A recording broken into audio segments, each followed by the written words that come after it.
हम आज कारक के विषय में पढ़ा रहे हैं, रूल्स ऑफ प्रथमा विभक्ति।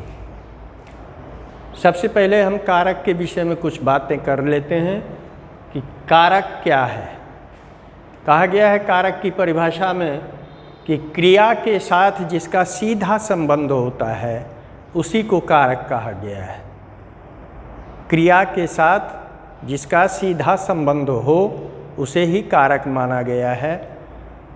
इस परिभाषा के अनुसार कारक के मुख्य 6 भेद हो जाते हैं: कर्ता, कर्म, करण, संप्रदान, अपादान और अधिकरण, जिसमें बहुत सारे रूल हैं 6 भेद में। पहला प्रथमा विभक्ति का जो रूल्स है उसको हम समझाने जा रहे हैं कि पहला है कर्तरी प्रथमा। कर्तरी प्रथमा का अर्थ होता है कि कर्तरी माने कर्तरी शब्द से कर्तरी बना है। कर्तरी शब्द क्या कहते हैं, इसका सप्तमी विभक्ति में कर्तरी, कर्तरी शब्द का सप्तमी विभक्ति में कर्तरी हुआ, यानी कर्ता में प्रथमा विभक्ति होती है। अब क्या होता है, तो कहा कि कर्ता का जिसका कि कर्ता के साथ क्रिया का संबंध हो, तो कर्ता जिस विभक्ति, जिस वचन, जिस पुरुष का होगा उसी पुरुष उसी वचन की उसकी क्रिया होगी। यदि कर्ता प्रथम पुरुष एक वचन का है तो क्रिया भी प्रथम पुरुष एक वचन की होगी। अब उदाहरण में हम देख लेंगे कि बालिका पुष्पाणि चिनोति। बालिका जो है यह प्रथम पुरुष है, एक वचन है, इसलिए यहाँ पर चिनौती क्रिया जो हुई है वह प्रथम पुरुष एक वचन में ही हुआ है। हम यहाँ पर बता दिए हैं कि ये कर्तरी प्रथमा है और कर्ता में चयन क्रिया जो चिनौती को डिनोट करता है, ये पहला नियम है। दूसरा है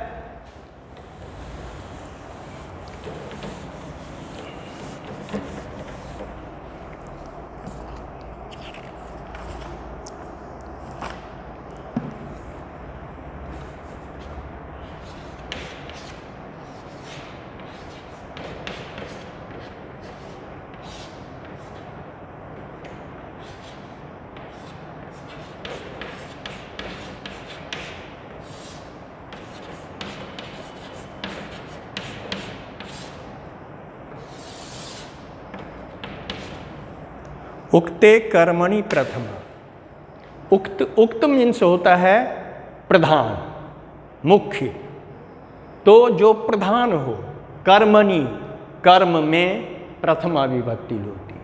वैसे कर्म में द्वितीया विभक्ति लगती है, लेकिन जहाँ पर कर्म उक्त नहीं होता है, जहाँ अप्रधान होता है, वहाँ पर कर्म में द्वितीया विभक्ति लगती है। लेकिन यहाँ कहा गया कि जहाँ कर्म प्रधान हो जाते हैं वहाँ कर्म में प्रथमा विभक्ति लगती है। जैसे हम देखेंगे, शिशुना चंद्रः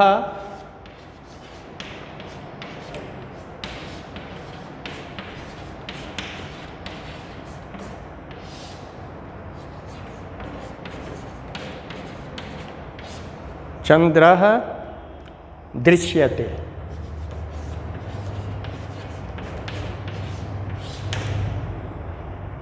यहाँ पर हो गया है क्या कि जहाँ पर कर्म प्रधान होता है वह हो जाता है कर्मवाची। वॉइस में आप लोग समझेंगे उसको, वॉइस जब पढ़ेंगे तो वहाँ पर आपको पता चलेगा कि कर्तृवाच्य, कर्मवाच्य और भाववाच्य, ये 3 वाच्य हैं। उसमें ये कर्मवाच्य का वाक्य है। कर्मवाच्य के वाक्य में होता क्या है, तो जो कर्ता होता है वह तृतीया विभक्ति में चली जाती है और कर्म उक्त हो जाता है इस सूत्र के आधार पर, और तब यहाँ प्रथमा विभक्ति लग जाती है और जो क्रिया होती है, क्रिया में आत्मनेपदी का रूप कर्म के अनुसार लगते हैं। यही तो यहाँ पर कर्ता शिशु है, इसको यदि हम कर्तृवाची में लिखेंगे तो ये तो हो गया कर्मवाची। इसी को कर्तृवाची में लिखेंगे तो हो जाएगा शिशु चंद्रम पश्यति। ये हो गया कर्तृवाची।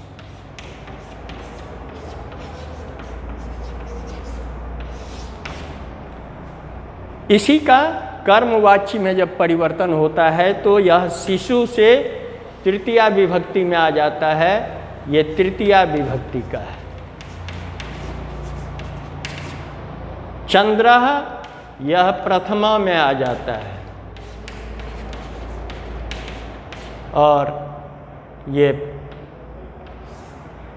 पश्यति क्रिया जो है इसका आत्मनेपदी रूप हो जाता है।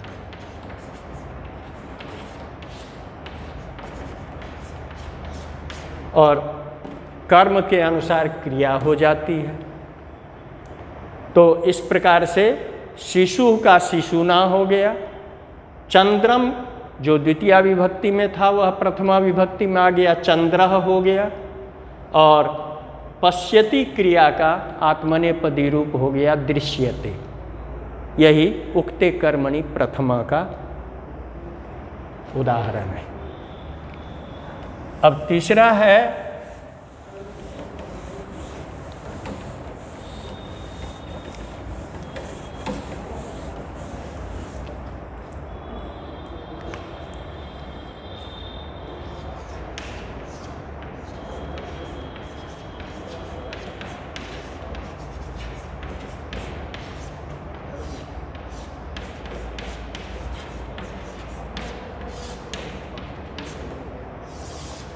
संबोधने प्रथमा। संबोधन में प्रथमा विभक्ति होती है। संबोधन कहते किसको है? कहता है कि जब किसी को कोई चीज़ कह करके, अपनी कोई बात कह करके अपनी ओर आकर्षित कर लेते हैं तो उसका ध्यान जब हमारी ओर हो जाती है तो वह संबोधन कहलाता है। अर्थात किसी को कुछ कह करके अपनी ओर ध्यान आकर्षित कर लेना ही संबोधन है और वहाँ पर प्रथमा विभक्ति लगती है। जैसे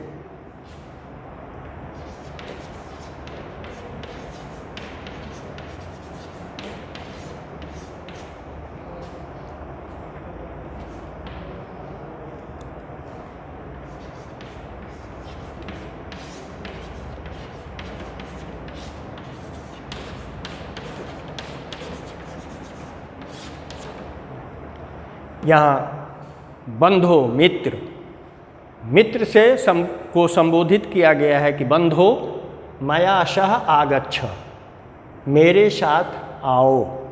ऐ मित्र मेरे साथ आओ। तो यहाँ पर देख रहे हैं कि बंधो जो है यह प्रथमा विभक्ति का है। इसमें प्रथमा विभक्ति लग गई।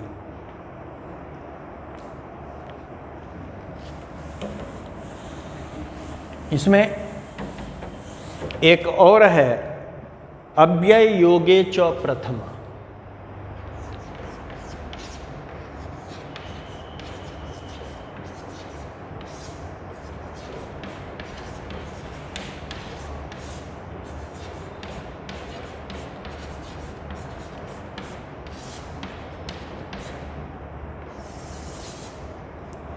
अव्यय, कुछ अव्यय के योग में भी प्रथमा विभक्ति लगती है।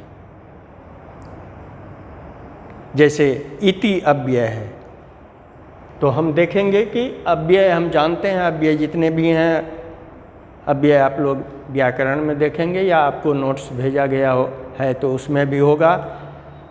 तो कुछ अव्ययों के योग में प्रथमा विभक्ति लगती है। जैसे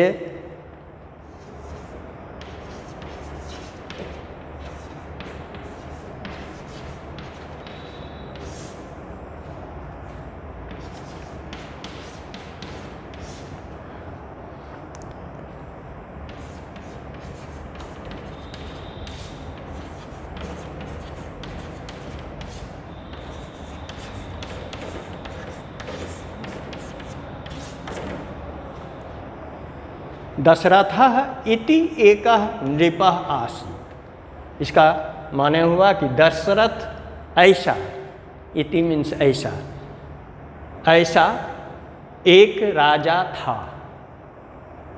तो यहाँ पर इति के योग में एकः नृपः आसीत, ये प्रथमा विभक्ति इसमें लग गई। हम फिर देखते हैं,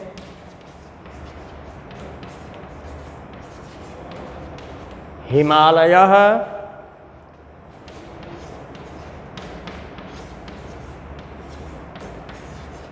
गिरिराजः इति ख्यातः।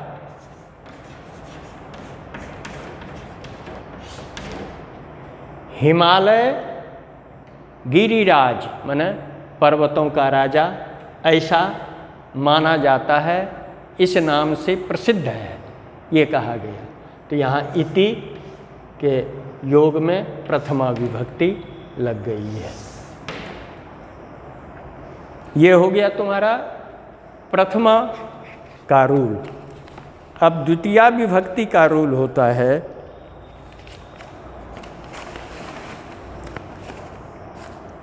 पहला रूल है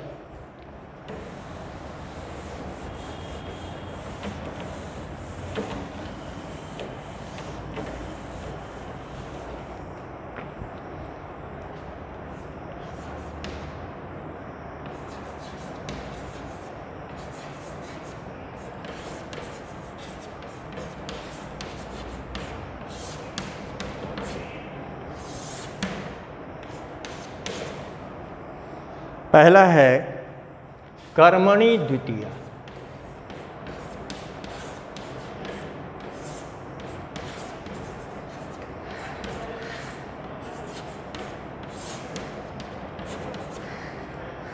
कर्मणि द्वितीया विभक्ति में कर्म कारक होते हैं, ये बात हम लोग जानते हैं। अब कर्मणि माने कर्म में कहा द्वितीया विभक्ति होती है, इसका यही परिभाषा है। कर्मणि, कर्मन शब्द से कर्मणि बना, यानी कर्मन शब्द में सप्तमी विभक्ति लगी तो वहाँ पर कर्मणि बन गया। और ऐसा कहा गया जब सप्तमी विभक्ति लगी तो सप्तमी में का चिन्ह होता है में पर, तो यहाँ कर्म में द्वितीया विभक्ति होती है। जैसे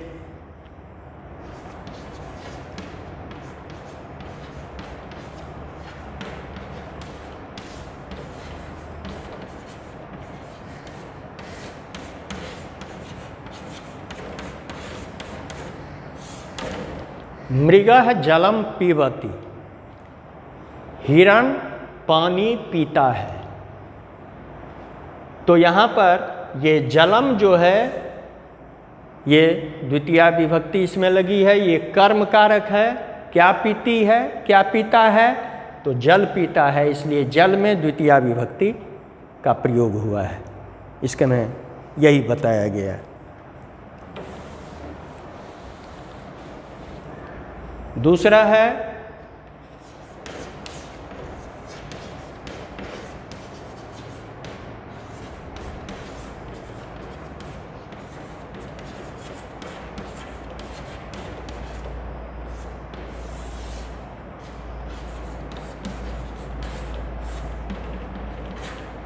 अधिशिंस्थासाम कर्म। ये अधि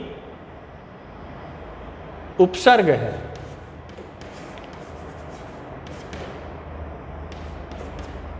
उपसर्ग है यह।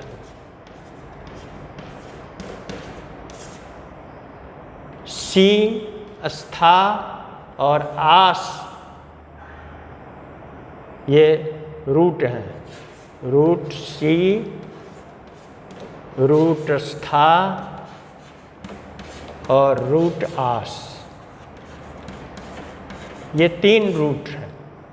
कहा गया कि अधि उपसर्ग पूर्वक यदि सिंह, स्थास और आस धातु आवे तो इसके जो कारक होंगे उसमें द्वितीया विभक्ति लग जाएगी।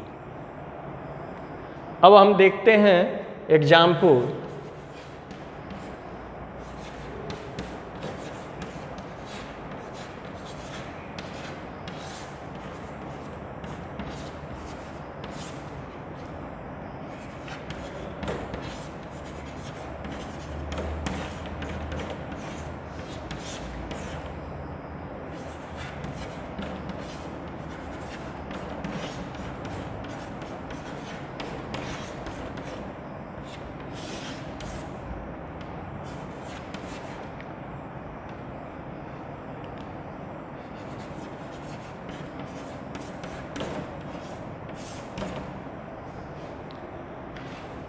ये वैकुंठम हरिः अधिशेते या अधितिष्ठति, अस्था के साथ होगा तो अधितिष्ठति, आस के साथ होगा तो अध्यास्ते।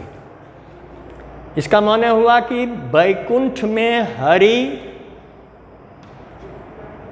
निवास करते हैं, रहते हैं। लेकिन यहाँ पर आ रहा है क्या, वैकुंठ में चिन्ह है अधिकरण कारक का, तो इसमें सप्तमी विभक्ति होनी चाहिए। लेकिन यहाँ सी, स्था और आस धातु के योग में अधि उपसर्ग लगा हुआ है, इसलिए यहाँ पर इस सूत्र के आधार पर यहाँ पर सप्तमी विभक्ति न लग करके द्वितीया विभक्ति लगी और इस तरह का रूप बना। टाइम हो गया।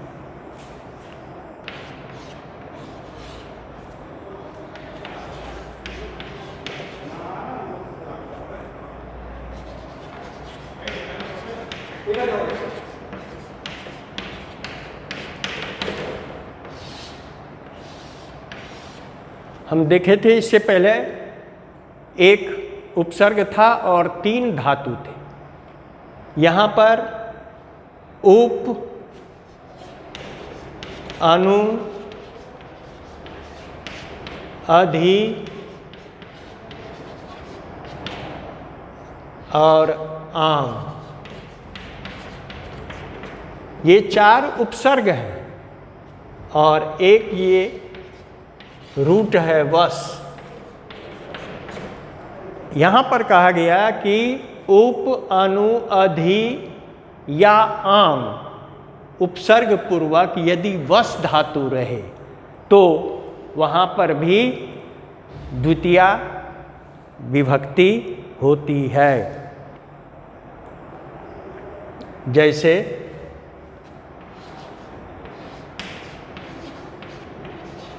वैकुंठम हरिः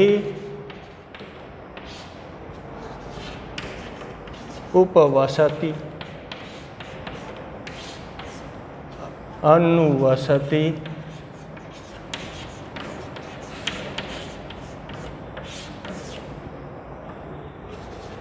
अधिवसति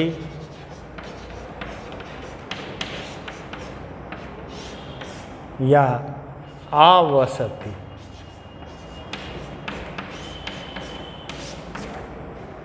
यहाँ भी वही बात कही गई कि यदि उप, अनु, अधि या आंग उपसर्ग पूर्वक वस धातु लगा रहेगा तो इसके जो कारक होंगे उसमें द्वितीया विभक्ति होगी, जो यहाँ वैकुंठम में हुआ है। होना चाहिए सप्तमी। इसका भी अर्थ वही होता है, वैकुंठ में हरि रहते हैं, वास करते हैं, निवास करते हैं।